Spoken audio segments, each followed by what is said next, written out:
I just got out of a relationship, so to make myself feel better, I bought condoms off of Amazon. Don't do that. The quantities are too big. I bought a box of 50 condoms. Why? I've never run a 5K and I just signed myself up for a marathon. I'm not going to get to it.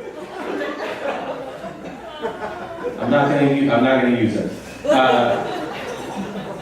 Last year, I was cleaning out my closet. I'm still talking about the condoms, and I found some shirts in there. They look really nice, but I got too fat for them. And I said to myself, "This is a wake-up call. I'm going to eat right.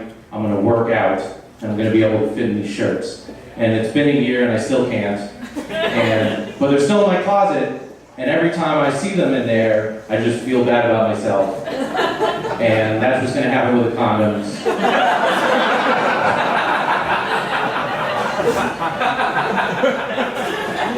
This story ends with me donating a box of condoms to Goodwill.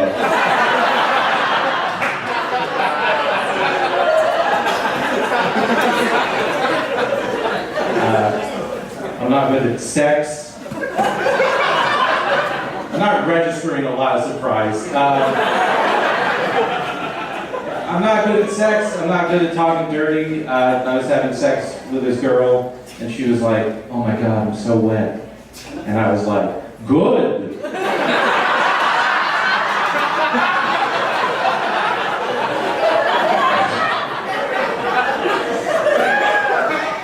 Even on the phone, it's weird. Even on the phone. You think if you couldn't see their face, it would be easier, but it's not. I was having a conversation. I told this girl, I said, "I can't wait for you to come over to my house tonight." She's like, "Oh yeah? What are you going to do to me?" I had to Google rap lyrics. I'm going to beat that pussy up, which it sounds far less convincing when you say it like a question. One of my ex-girlfriends, she told me at one point that she was attracted to other women, so I suggested a three-way because never stop dreaming. She said no. Like, obviously she said no, I wouldn't be here. I would just be at home remembering it. The reason she said no, she said, "I feel like someone would be left out." I was like, "Me, it's fine." Have you ever been moving a couch with someone else and there's one guy in the middle just holding it?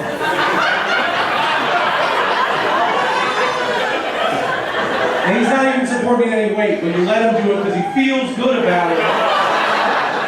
I'll be that guy.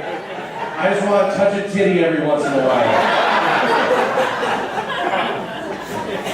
I do some acting. I've done some acting. They have websites where you can go. They have open casting calls. I saw an ad. This is true. They said, "We're looking for America's ugliest woman." America's ugliest woman. It was a makeover show, but like, what kind of space would you have to be in to, like, how supportive would your friends have to be? "Girl, you could do it. You're so ugly." That's crazy. And you know what? That's not even the most fucked up part about the ad. The most fucked up part is that they took referrals. Yeah. So you could call up CBS and narc on your ugly friend. Can you imagine getting that call? Like, I know I'm not attractive, but I don't think I'm nationally ranked. This is the worst case scenario, is if you saw the ad and you decided to do it, and you're like, "You know what, I'm not getting any younger, I'm just going to go ahead." What if it turned out you're only America's second ugliest woman? Yeah, then the ugliest woman, she gets the makeover. Now you're America's ugliest woman. But it's too late, the show is over. I was at the movie theater and I saw something crazy. I saw a pair of fat identical twins. You guys have things that are on board. Okay. When you hear it right at first, you're like, yeah, of course they're both fat. They're identical. But here's the thing. You only start out identical. All the rest is up to you. I'm just wondering how they managed to stay fat in tandem. Do you get it? Like they both work the same job, just a desk job. No, never had to work through lunch. They go home, they live in the same apartment, they say, you know what I feel like for dinner? Yes, and they split a pizza, like how?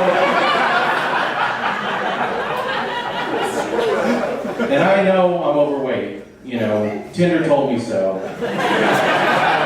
But I guarantee you, if I had an identical twin the same size as me, I wouldn't be overweight anymore. Because I don't even like looking in the mirror. I can't imagine having a walking 3D model of my fat ass follow me everywhere. I can imagine me sitting across from me eating a meatball sub. You get it? It'd be like me watching a documentary about how I got fat. I'm not interested. I'm trying to eat better. You know, it's 2019. I want to eat better, but it's hard. You know, like last week I was watching TV and a Wendy's commercial came on, so I just went to Wendy's. Like it should have been that easy. You know what I mean? Like the commercial started and before it was over, I was in the commercial. But at the drive-thru, I'm like, oh my God, like what happened? Like I don't even know if I was hungry even. And then it hit me, I might be addicted to fast food, which is, I mean, it sucks, but it's cool because it helps me relate to people with other addictions, you know? Are there any cigarette smokers in here? I'm not gonna make fun of you. Yeah, exactly. You're my sister, you know? We gotta fight this addiction, it's killing us. Are there any heroin users? Are there any child molesters? Yeah, guys, look, I'm so glad all I want to do is eat hamburgers and not molest children. Because with my self-control, if I was into that sort of thing...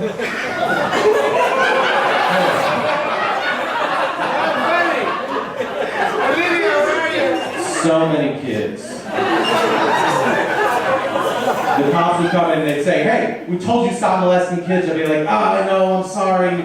It's just that it's my cheat day.